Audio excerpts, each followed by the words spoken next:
Hello, listeners. Welcome to another episode of Cognitive Dissidence. As usual, I'm your host. I'm Jacob Shapiro. I'm a partner and the director of geopolitical analysis at Cognitive.investments. Joining me for our usually weekly chat, and we recorded a little later than usual, is Rob Larity, our chief investment officer. It's a good rundown of what's going on in geopolitics and markets. I've been all over the place this week. I was in North Dakota on Wednesday, Dallas Thursday, Friday for an event. Next week, I'm in Minneapolis at AgriGrowth. So the podcast schedule's been a little off. We're still keeping the cadence up, but like I said, this usually comes out first thing in the morning on Fridays. We had to push it back a little bit. We're squeezing things in as we go, but we have some good content coming in the next couple of weeks.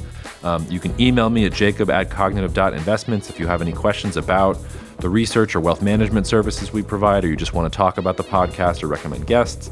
And otherwise, that's all from me. Cheers and see you out there. Enough that I'm up at 6:55 in the morning recording already. What an impressive amount of work that I have here. But hey, at least I'm not Sam Bankman-Fried. How's it going, Rob? It's going well, Jacob. I don't think people can see you, but if they could, they would realize that you're a dedicated man to bring them their content hot and fresh in the morning. Because you look tired. I'm surprised at how nice I look I thought I looked nice. Okay. Oh well. You don't have your normal background with the architects making noise in the background. I see a pretty French painting or something, or some crown molding or something. Well, it's nice. Yeah, when working from home today, I have my French lesson immediately after this with the novelist who lives below us. So I have to grab him and go grab a cafe table. Very Parisian, right?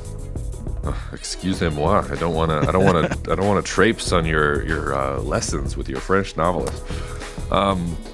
Let's get started. I'm recording from Dallas. We're actually recording Friday morning. We usually record on Thursdays and put this out, but we are recording Friday morning, and we'll get this out as quickly as possible just because I've been on the road so much this week.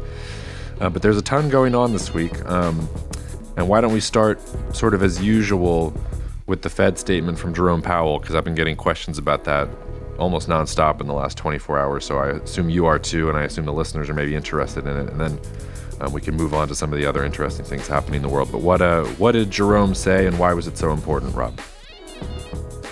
Well, it wasn't nearly as important as most people are assuming, because the headline was, the Fed is done raising rates. And if you just read the headline and you saw what the market did, then you assumed that was the story. I think the reality, as usual, is a little more nuanced. And as usual, you should actually read what the guy says instead of just looking at the Bloomberg flashing red ticker. But the market had been oversold and sort of in the hole and looking for a reason to rally anyway. And I think that was a big part of, making this into a big deal. But it is kind of ironic and interesting what he said, because, as we've been talking about, the Fed is in sort of an interesting position here, because there's sort of, if you really read their speeches and what they're saying in public and saying within the academic community, there's sort of this growing understanding that the monetary policy mechanism isn't quite working like they thought it would. It hasn't slowed down the economy like they thought it would. And there's this growing recognition that maybe the neutral rate of interest, so in other words, how high do you have to raise rates to really slow down the economy, that maybe that neutral rate is rising, and it's higher than it was a few years ago. And against the background of that, you're seeing more kind of hawkish talk. So that's what was happening heading into this. The other issue, as we talked about, term premiums in the last two podcasts. So term premiums are basically, how much are longer term bond yields going up to reflect uncertainty in addition to the expected rate path and that sort of thing. So that said, going into this meeting, that was the background. And what Powell said in this meeting was they left rates unchanged, and they said not too much different from what they've said previously, but the important thing was they said financial conditions have tightened because bond yields have gone up. So it's so funny how reflexive all of this is, right? Because people recognize that the Fed was not going to cut rates, and then bond yields went up, and then that tightened policy for them. So now they think the Fed is going to cut rates. So it's really hard to explain verbally, but it's like a knot of logic. So So the Fed acknowledged that, and they said, hey, bond yields have come up. Financial conditions are tightening as a result. And so we don't think we need to raise rates. But, and this is where the headline versus the actual, substance comes in. Here's what Jay Powell said, because he prefaced all of this and he said, but we're looking for persistent changes that are material. He said longer term rates have moved up, but they can't simply be a reflection of expected policy moves from us, that we would then, if we didn't follow through on them, the rates would come back down again.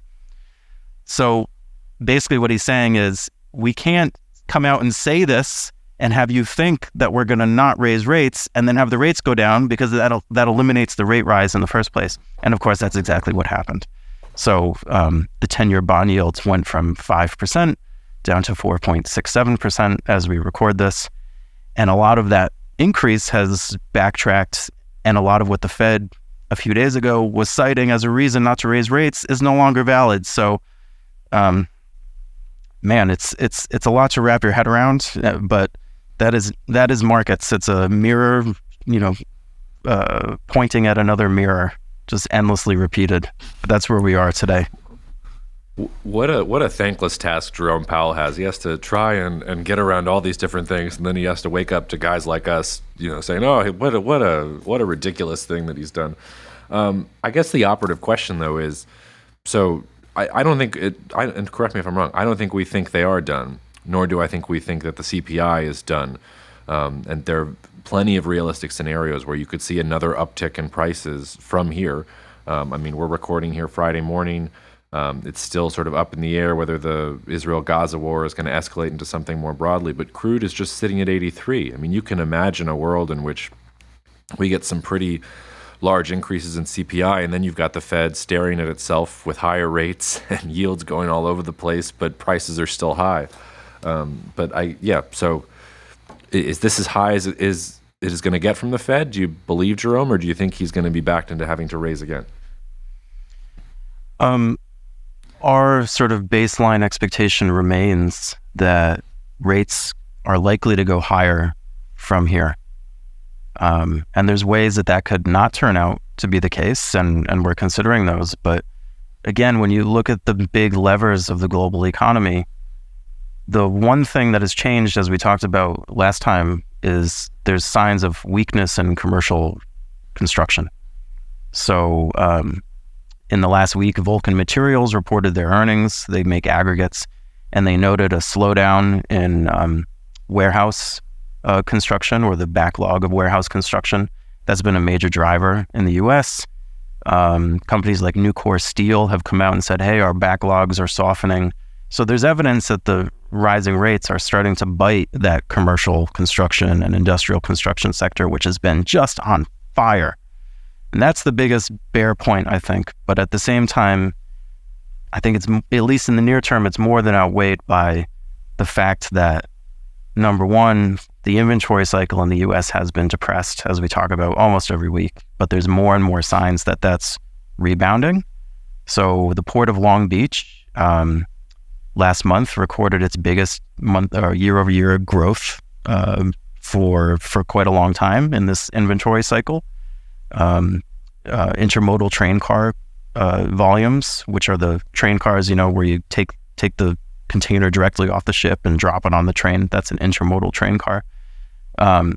Those volumes have started to spike on a year-over-year basis. So there's signs that this is turning around. The freight cycle in trucking is starting to harden. So the prices are hardening, and truckers are locking in longer-term rates at a higher rate than spot. Anyway, without going into all the nitty-gritty, the inventory cycle has been in the dumps, and the manufacturing cycle in the U.S. has been in the dumps, and that looks like it's bottoming and coming out the other side. So durable goods have been on sale, have been weak for the 18 months, and that has helped compress inflation. If that should turn around, then that's only going to add fuel to the fire, because a lot of these so-called supercore inflation drivers haven't slowed down that much. So that's within the U.S. And then the other thing to keep an eye on is Europe has just been in a real deep slowdown from an industrial and manufacturing standpoint. And so if you look at the German zoo, I don't know if that's how we pronounce it, ZEW, economic outlook survey, that had been in the dumps as well, and that's starting to turn around. So that suggests that some big German companies are seeing a light at the end of the tunnel, and maybe we're bottoming there. So there's a lot of moving parts, in other words, but the notion that things are just going to remain static, I don't think, no matter what happens, it's not going to be that. And it doesn't seem like many people are really taking seriously the idea that we might have just gone through a cyclical slowdown and now we're starting a cyclical rebound. And if that were to happen, then I think it would be a shock, and expectations and yields would reflect that shock. So you want to be cautious about that. Yeah, I mean, to put some meat on that, and I mean, this is a small sample size, although I've been in two very different places over the last 2 days with two very different audiences. The consensus view is definitely things are going to stay where they are right now. It feels like everybody's like, oh, we've gotten high enough, like now we're just going to get used to this. And I don't know, I'm with you. I don't quite see that. Speaking of major changes that happen while everybody expects things to stay the same, what a brilliant, elegant segue that was. Let's talk about some developments in the semiconductor space and maybe tie them back to Korea and Japan. Listeners have heard me probably talk before about how one of the things you have to do when you're doing research on geopolitics, on innovation and disruption, on investment, is you really have to keep your finger on the pulse of technological developments. And to do that, you probably need people in your back pocket who can tell you when something is happening that is changing, or at least can explain it to you in layman's English, which is why we have our CI Innovation Advisory Board and all these other things. But this week is a good example of some of that happening. So you had Canon, the old camera maker. They're coming out and debuting something called nano imprint technology for making semiconductors. It's a way to try and displace ultraviolet lithography equipment to create pretty cutting-edge semiconductors when you look down at what they're talking about announcing. There was also in Nature, China announced, or some Chinese Academy of something or other, announced that they were debuting something or testing something called an all-analog chip combining electronics and light. And basically, it's a light-based semiconductor, and it uses photons for computing and transmitting information. I'm sure we're going to get some of the details wrong because we are not semiconductor experts. And yes, we can read a few papers and stay not at a Holiday Inn, but I stayed at a hotel that felt like a Holiday Inn yesterday. So I'm feeling quite expert on all things in the universe. But these are just two major things that could fundamentally change semiconductor manufacturing if one of them takes off. And I know you wanted to talk about it from the point of view of ASML, so I'll let you jump in there. But the first thing I would just say is that when you're in this space, you need to be reading Nature, and you need to be reading all the things that are happening, and you even have to be willing to embarrass yourself and like try and start talking about it, even though you're not an expert in this stuff, because we're at the very beginning of trying to understand, well, is this actually going to challenge current semiconductor production? What will that do for which companies? And you can't be afraid of feeling like you don't know what you're talking about, because probably unless you're the scientist that were on the paper, or unless you're in Canon itself, probably nobody knows what you're talking about. So I'll leave it to you there to sort of set up why you wanted to talk about ASML in that context. But I think it's also an important methodological point to be reading not just the headlines in the newspapers and not just what's happening with the wars, but reading the press releases of companies that are announcing new products, or reading Nature to figure out what new things are happening from a scientific or technological disruption perspective. I think it's worth talking about ASML and just about monopolies more generally in the context of innovation, because ASML is in essentially every international equity portfolio in the world. If anyone has an IFA or an ex-US International Equities Index, I guarantee probably your biggest position is ASML. Throw in some Nestle, ASML, call it a day. That's usually how it works. Oh, and we have to throw in some TSMC too. Oh, TSMC, I forgot. So those are the two biggies. And I think that's really dangerous. And we haven't talked about this on the podcast, I don't think, but we've talked about it with clients, because we're rolling out, we've been preparing this for quite a long time, but we're finally rolling out our CI innovation strategy, which is a long-term equity strategy, and it's global. And that's going to be at the start of next year for our clients. And we've been doing a lot of prep for this. And in having sort of the preparatory discussions, we have a lot of people who have been saying, "Oh yeah, so you're going to have ASML in there, right?" Because and we say, "No, we don't like ASML," and that seems to raise a lot of eyebrows. And I think it's worth talking about this publicly in light of this news, because ASML it trades at 10 times sales, which for a capital equipment provider is very, very rich. And it's sort of the default option. So they have a monopoly. Everyone knows that, on EUV lithography equipment, which is the highest, most advanced form. And I think the disconnect on ASML is that you can't see what's going to hurt them. I can't see what's going to hurt them. And I don't think this Canon announcement is necessarily going to hurt them. From what you can see, it looks like, it's not expected to have a significant impact on ASML per se. It's probably going to be used more for memory chip applications.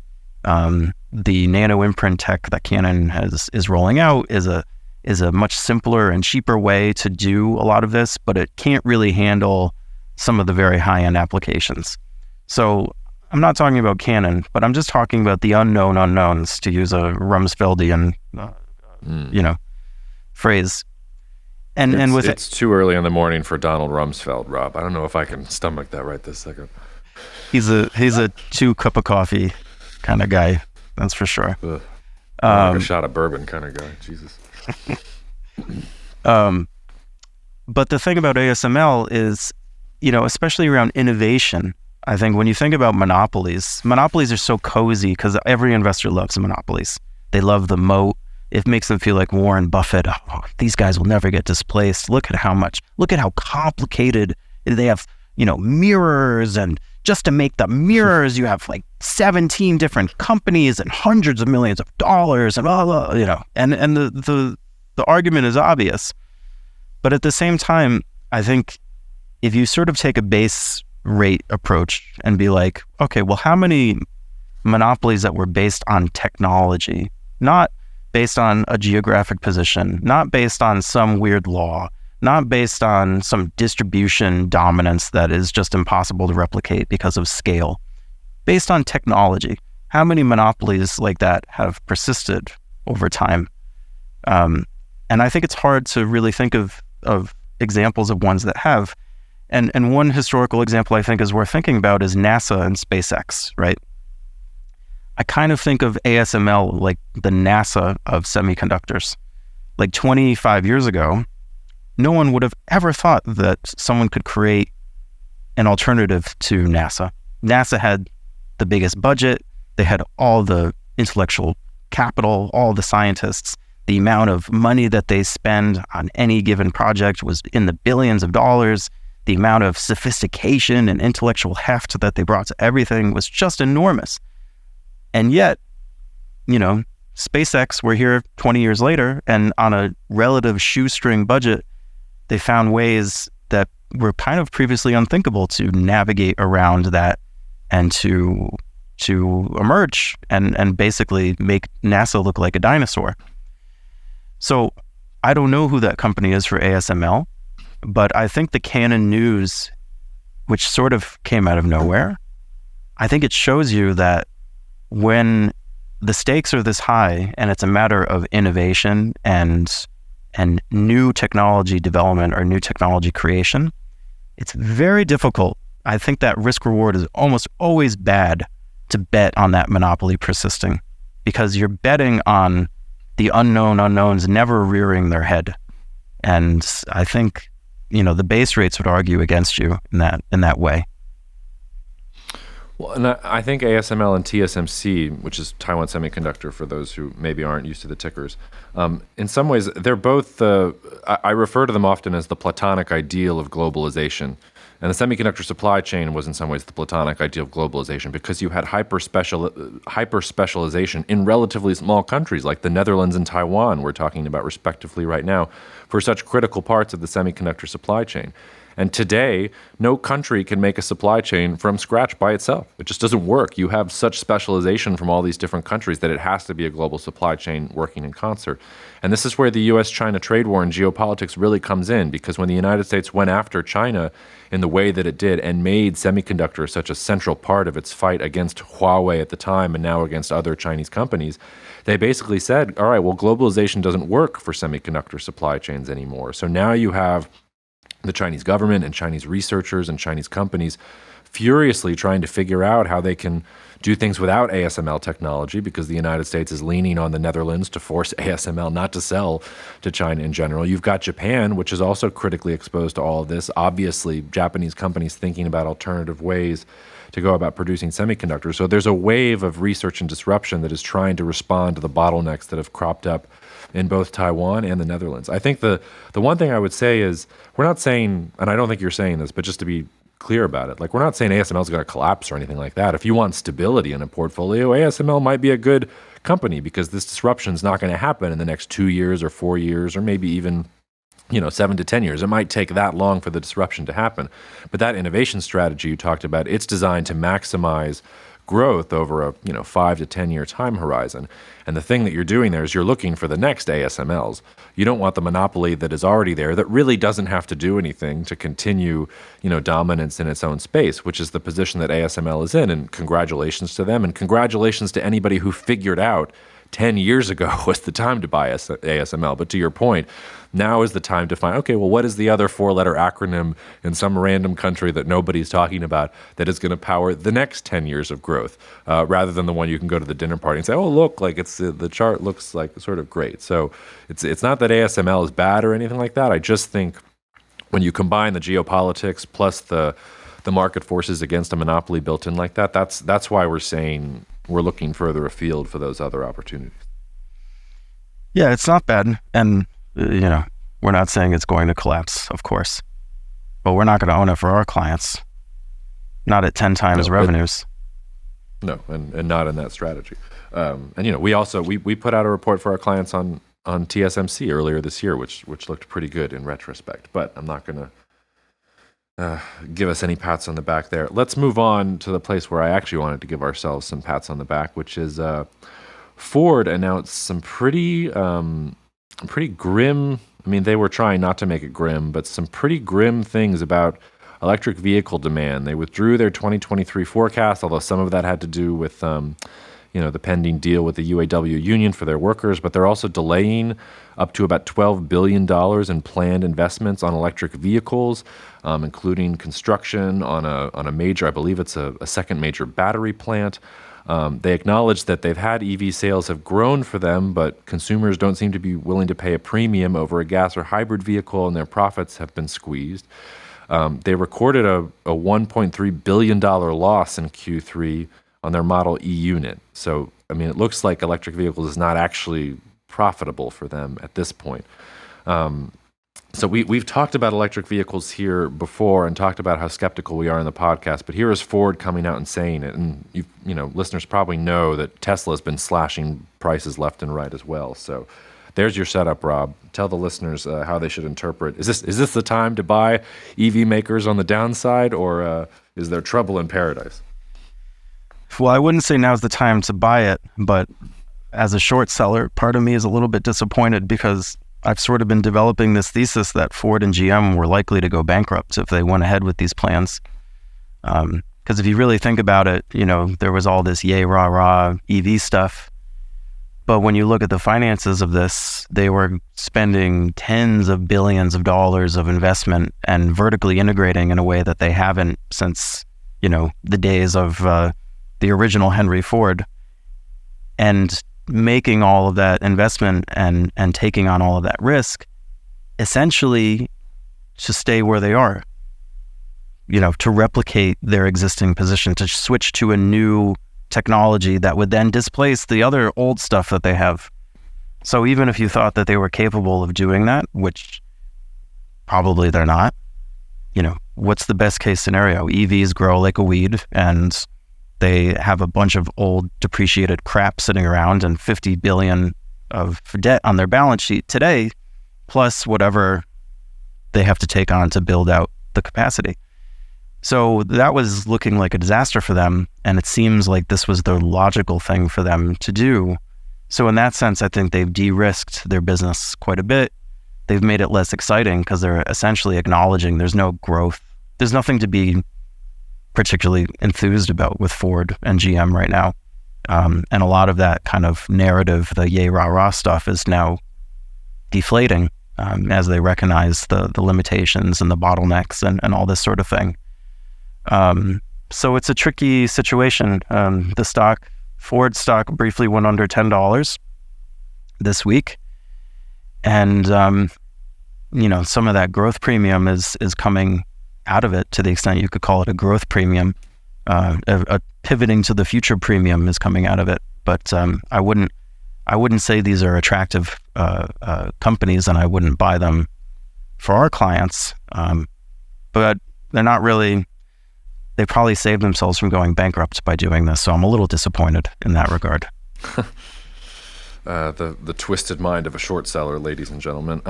But I know that one company that you do like, I know, is Toyota. And if you sort of juxtapose, the word is juxtapose. Thank you, Jacob. If you juxtapose Toyota's recent results with Ford, it's also pretty striking because Toyota had a great quarter. They talked about in their latest report that they were up in quarterly profit by quarterly sales rose 24% to roughly $75 billion. And I know some of that probably has to do with the weak yen, and maybe we should talk for a second about the strong dollar and what that does for a U.S. automaker or for U.S. companies in general, because it's yet another example of how the dollar status as a reserve currency is not necessarily good for the United States. Toyota also has not been at the forefront of EVs. Hybrids is really where they seem to be getting a lot of their best profit margin and things like that. But they're ramping up $8 billion of investment of their own in sort of scaling EV production, and they're selling something like triple the number of EVs this year that they did last year. So how do you square your pessimism with the U.S. automakers with Toyota looking nice and happy right now? Well, there's a lot of issues there. The first is, I think we've said a few times on the pod that you look to Toyota and what they're doing, and that's probably a good gauge of the reality, because Toyota has shown itself very adroit at navigating big changes in technology over the years. One of the period in which Toyota rose to dominance was the period essentially in which cars went from being purely mechanical to being largely electrical and computer-driven machines. And they navigated that far better than their American competitors. And this is, I think, a similar sort of transition that we're seeing. I think we were praising Toyota a few months back and got some flack from people on Twitter and that sort of thing. But I think this is sort of playing out the way that maybe we foresaw in some ways. But yeah, I mean, Toyota has essentially taken more of a ambivalent or a neutral approach. They have a portfolio of different energy technologies. They've been one of the biggest proponents, not just of EVs, which get all the limelight, but they're still exploring hydrogen, and not just hydrogen fuel cells, but also hydrogen combustion, which is a very different sort of technology. And it's not clear what is going to be used for what, but I think this series of events and the success of Toyota at the expense of some of their competitors really plays out one of your bigger theses that you've been speaking about from a geopolitical perspective, which is there's no one solution. It's going to be different solutions for different circumstances, different markets, different geographies, different end cases. And that's sort of the way it's playing out. So Toyota has this diversified portfolio. Their geographical markets are much more diversified. They're selling into different sorts of markets, different sorts of vehicle types, and that seems to be getting rewarded. Whereas big political proclamations and throwing all your chips all in on one technology is not. See what you did there with the chips. At what point do you think that U.S. automakers go to the White House and say, hey, like, you have to do something about this weak yen. Like, the yen can't keep weakening here against the dollar, and these Japanese car makers are just, there's nothing we can do. Even if we had the best cars and the best technology in the world, they would still beat us because they can sell us car cheaper than we do. You can't really imagine that in the previous, globalization. Everybody wants to join the WTO era, but in this era where you've got semiconductor companies which are getting the CHIPS Act, and you've had multiple examples of companies in different industries going to the U.S. government and saying, hey, open up Section 302 or whatever it is, investigations into Chinese dumping or this, that, or the other thing, and you want to make things great in America again, great. We need protectionism to do it. Do you think that's in the realm of possibility, or is that just a little too pie in the sky? I think the ship sailed on that quite a long time ago, at least from a Japanese standpoint. So if you look at Toyota or Honda today, they're servicing their U.S. markets largely from U.S.-based manufacturing or Mexico-based manufacturing, like the U.S. automakers are. So there's an element there where they're already here. They're not winning because of the yen. They're winning because they're just better. That's the truth. So that's a big factor. I think it's hard to even prove that that's some huge advantage. The second thing is just politically, I don't think there's the same hysteria or worries that you saw. Like, the last time the U.S. was able to really do this was during the Plaza Accord period of the early to mid 1980s. And the Plaza Accord was in 1985, where the U.S. Treasury Department basically went to Japan and said, hey, you better appreciate this yen, otherwise you're going to be in trouble. And they did, and didn't really do anything. Toyota continued to mop the floor with us. So I think that's sort of time dependent, and that ship has already sailed, as I said, in many ways. The China thing is much more politically charged and much more emotional.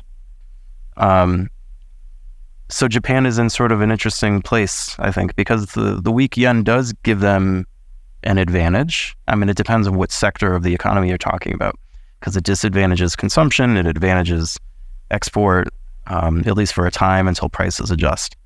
So I wouldn't overplay it, but I think they're in the catbird seat to some extent. Yeah. Let's move on. We've been talking a lot about innovation and disruption right now, which is one of our main focuses, but it was a pretty busy week for us in macro, and our macro strategy is one where we can be silent for a couple of months even, then all of a sudden we feel good about stuff or we feel bad about stuff and put positions on respectively. And it was a pretty busy week for us. So tell the listeners a little bit about kind of what we did, and we can talk about the why behind it. So we've been talking about opportunities arising from the breakout of the war. And some of those have coincided with opportunities arising from just the market selling off because of interest rate concerns and various other things. Like we said, the market has been in the hole and was looking for an opportunity to rally. And Jay Powell gave it one. So what we did in the macro strategy was some of the markets that we like the most that have been deeply oversold, some of which directly because of the war, some of which just collateral damage. We loaded up, and that's started, so far so good, knock on wood, but the markets that we've loaded up in have been some of the absolute leaders in this rip-roaring rally. So, this is both to pat ourselves on the back, because we'll look for every opportunity to do that because we're shameless self-promoters, but also to show that, this is, I think, a good approach to investing is you find something that is good, you wait for the opportunity when people are panicking or selling it for reasons that are not valid, and then you step in and, fill that oversold condition when things are out of favor temporarily. So that's sort of the approach that we've taken. We can talk about the individual trades or countries because I think there's a big geopolitical element to it. But it's funny. Jacob gave a presentation to a group of of individual investors and this week, and we were preparing some materials showing some of our investments that we've made in trades. And I was preparing for you the chart of the Turkey trades that we've done over the last 2 years. And it was funny because I was showing every time we bought, and I said, oh, well, Jacob can point, each of these was some kind of crisis that turned out to be not a big deal. So it's funny how geopolitical investing in that context sometimes is just recognizing when stuff's just not a big deal. Yeah, but also recognizing when stuff is a big deal, because there are people out there who say, "Oh, all you have to do with geopolitics is sell risk." Like it never actually ends up being that way. But the Turkey chart's an interesting example because we got the hell out of Turkey for around the election season because we were a little bit worried about the volatility around elections because we didn't know what was going to happen, and our worst case scenarios didn't pan out. Erdogan won, and there wasn't any civil conflict or anything like that. But like Turkish equities suffered from that volatility quite a bit for that 16-month period, and we didn't even have a position on during that period. So it's also identifying when things are bad. I think you're wrong. I don't think we're shameless self-promoters. I think we are shameful self-promoters, which means we feel terrible about it, but we still have to do it because we think that's what we're supposed to do in order to grow our business. I don't know about you. It ends me wanting to take lots of showers at the end of the day. Anyway, so we've talked a lot about Turkey. I think Saudi Arabia and Mexico might be newer for listeners. So I'll let you pick which one you want to talk about first. You want to start with the Saudis or start with the Mexicans? Well, let's start with the Saudis because I think that's more directly tied. Like Mexico, we love Mexico, and it was overbought and got sold very heavily in sympathy with a lot of high beta assets, and we bought it. I don't know if there's much of a story that's more tactical around that, other than the longer term things that we've identified there. I do want to say one thing about Mexico before we leave it. I mean, it's just that we're finally having transparency about who's running in the elections next year, and Claudia Sheinbaum is going to be Morena's choice, and she's going up against Galvez, whose first name I can't remember right this second, but she's representing all the other opposition parties together, and that's usually a bad sign when the opposition has to join together just to go after the one major party. But they're both women. They are both engineers or sort of scientists in their own way, and both fairly pragmatic. And Sheinbaum herself, I mean, yes, she is an AMLO protege, and she's definitely in Morena, and she definitely wants to increase Mexican state control over the economy, things like that.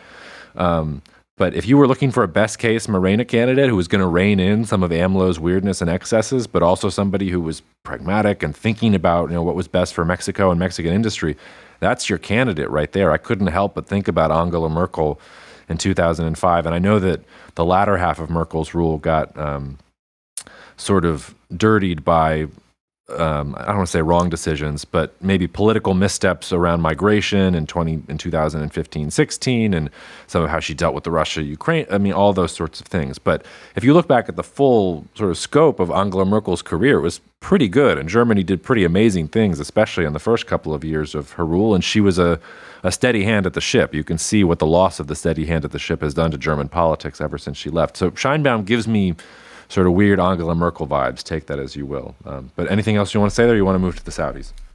No, let's go a little bit more on Mexico because we gave a presentation on this recently, and I wonder if it's worth recapping at a high level, at least some of the big positives, but also some of the risks that we're watching out for with Mexico. Because I think we've talked up the positives a lot, but I don't think we've really talked about what we're watching for to see clouds potentially on the horizon. Yeah, there's only one big major risk for me, and it might surprise listeners to know it has nothing to do with the cartels. It has to do with, is Morena going to win a supermajority in the next election? And if they do, are they going to start making changes to the Mexican Constitution that allows the Mexican government to treat other sectors of the economy like they treated Pemex in the 1960s and the 1970s? So if you go back to the 1960s and the 1970s, Mexico was a very state-driven economy, and they had a lot of oil, and the Mexican government basically just sucked all of the profit and energy out of Pemex. And now you have Pemex, which is sitting there, like, I forget the exact figure for Pemex's debt. It's something ridiculous. And it's just not a really profitable company, and how it can get out from underneath that debt is really unclear. So the bear case scenario is you get a Morena supermajority, and you get the Mexican government looking at other industries, especially the manufacturing industry, which is where Mexico has its big example, and basically tries to use that Pemex treatment and say, okay, the state is going to intervene here. It's going to control things. It's going to tax things at a very high level so that it can redistribute income and reduce wealth inequality inside of Mexico, which has been significantly exacerbated by NAFTA and free trade and the USMCA. I think in the long run, those things will be good for Mexico, and it's created incredible wealth. But the first stages of globalization or of liberalization of trade in an economy always increase wealth inequality. And in some ways, Mexico is still at the beginning of that process. But that's the bear scenario.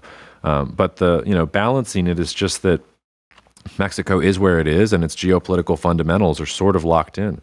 The question then is just, are Mexican companies a good investment if the Mexican state can do that to them? But in terms of, interest in Mexico and the fundamentals, like it's a really good time to be Mexico. It's not very often in world history you can say that. This is sort of off the cuff, but is there any, what I'm thinking of is, how does the success of Mexican manufacturing in the last, 5 to 7 years, and the very visible success and the very visible FDI in that area actually increase the risk? So are there any examples, I'm trying to think, of governments that have sort of tried to increase the burden on a very overperforming part of the economy, in part because it's, hey, you guys are clearly doing very well, and you have to share that. You understand what I'm trying to ask? Yeah, wasn't that basically what Xi Jinping said to Tencent and Alibaba and all the rest of the Chinese tech companies 2-3 years ago? Yeah, that's a good example, actually. So worth thinking about. But the issue there is that, that was also it's hard to compare those things, because that was also about political control. And now that Xi has control, he's now encouraging the tech companies to go back to printing money because he knows he needs the private market to churn. But I think that would be your example. But I would also just say, like, the Mexican manufacturing success story, it's still pretty early. Like, so much of the Mexican economy is still the informal economy and the gray economy. Yes, in a couple key areas and sectors, they've advanced in terms of manufacturing prowess, but there are other sectors where it's still small mom and pop shops that are doing stuff, and there's just not a lot of capacity. And either it's because of structural challenges, or they're in locations that are threatened by cartels, or sort of other things. So I think one of the things that is so attractive about Mexico is it's early. It's not something that's established yet. It's also one of the things that is not attractive about Mexico for a foreign company, because unless you're in one of those sectors that have already been built up, you're probably literally building the roads and building the factories and training the workers and figuring out how to negotiate Mexican law and all these other things. Like, you're breaking ground there in some ways. So, Saudi, do you want to speak to the geopolitical and war-related aspects of that one? It kills me because I've been so pessimistic about Saudi Arabia, and I still want to be pessimistic about Saudi Arabia, but it's getting harder and harder to be pessimistic about Saudi Arabia. Cousin Marco, you guys might remember, came on the podcast, God, that must have been 6 to 8 months ago now, and compared what was happening in Saudi Arabia to the Meiji Restoration in Japan. And I literally wanted to light myself on fire during the middle of the podcast because I just couldn't conscience the comparison. But look, like, oil was hanging out around 80 a barrel when we made that trade. It's around 83 right now. And it's just, we've been waiting for the other shoe to drop with the war. I still think the most likely scenario is there's not going to be a regional conflagration, or that Iran is not going to step in and try and jack up oil prices. Their calls for an embargo have gone on deaf ears. They'd have to do something in the Strait of Hormuz to affect oil markets in the way that would create a shock to the system. But I just can't believe that oil is going to stay this depressed, especially if the war continues to go on. And it looks to me like, Israel's not stopping in the Gaza Strip. Israel's very clearly going to take this to the very end, and they don't care what other countries tell them to do. I don't think they even really care about normalization with the Arab countries that they've achieved over the last couple of years. I think they would like to keep normalization, but if the price of them being able to achieve their geopolitical imperatives in Gaza means losing those relationships, I think you're seeing that they'll lose them. And so that puts us in a very difficult position for the Arab countries and how they're going to deal with Israel and how they're going to deal with the United States, which is backing Israel to the hilt. And all of that just means volatility probably in oil markets. Still, I think it's something like 30% of the world's oil that's consumed every day is coming out of the Persian Gulf. That number might be higher. So that's just the one that I remember off the top of my head when I was looking at this earlier this week. So you put all that together, rising oil prices should mean good things for Saudi Arabia in addition to everything else they're doing. But the reason I'm so tickled that they're doing well this week is because, as we said, oil's not doing anything this week, and the Saudis are still doing well. So at least somebody out there is behind the Meiji Restoration talk, and I guess we are too. Well, I wouldn't go that far on the Meiji Restoration, but I would add a few. There's a few things I want to talk about with Saudi. First, on the Meiji Restoration, I think on the surface that's a seductive comparison, but the one thing that separates something like, and I know Marco's sort of speaking in jest, but just for the sake of considering it seriously, the one thing that's different between what you saw in Japan and to a lesser extent what you saw in places like Korea or China when they were having their growth miracles and their catch-up growth, the word is discipline. And they had the right structures in place, the right bureaucratic structures to create the incentives, to give the support from the state to move up the value chain. But the companies that were wasteful and the companies that were not doing what they needed to do, they had set up this mechanism in a way that they would punish them and move the capital away from them and towards the companies that were doing the right things. And that's how they sort of accomplish that painstaking task of, increasing their export share and learning how to do things, and this whole concept of savoir-faire, knowing how to do stuff. That's the formula that they met.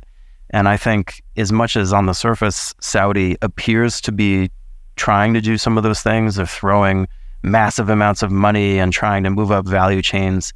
I think it's that lack of discipline that's the key element.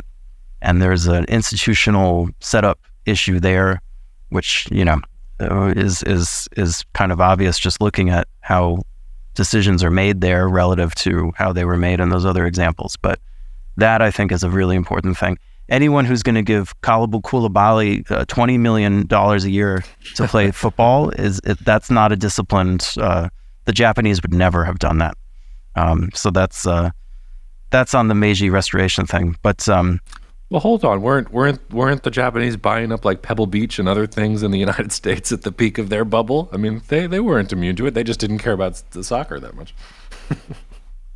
That's true, but that was a little bit different. They were already on top of the world at that point. They weren't doing it in 1972. They were doing that in 1988, right before things went off the rails.